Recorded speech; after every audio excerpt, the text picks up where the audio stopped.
আসসালামু আলাইকুম। গাইস সবাই ভালো আছেন?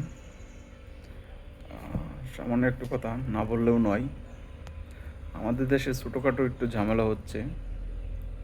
তো কালকে আমার একটা इंडियन फ्रेंड है, वो बोलते दोस्त तुम्हारा उधर क्या हुआ? मैं बोला क्या हुआ? कुछ नहीं है। बोलता नहीं है, गवर्नमेंट के साथ कुछ हिंदू लोग का साथ कुछ प्रॉब्लम हो रहा है।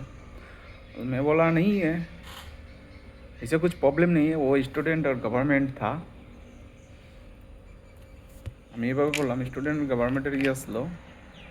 वो बोलता से ना, हमारा हिंदू का साथ और तुम्हारा मुस्लिम में कुछ फाइटिंग चल रहा है, ऐसा कुछ है, बहुत आदमी इंडिया भेज रहा है।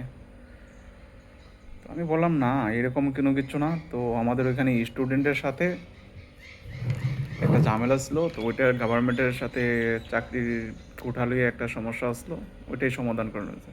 তো সামান্য কিছু কিছু নিউজ আপনার, আমি ওদিকে আরেকটা নিউজ দেখলাম। আমাদের মুসলমান ভাই, ওনারা আবার নতুন করে কালেমা পড়াইতেছে, আবার ওনারা দিয়ে গান গাওয়াইতেছে। তে বাইরে মানুষের মনে করতেছে অন্যরকম। তো কিছু কিছু জিনিস আছে, ছোটোখাটো জিনিস নিয়ে অন্য জায়গায়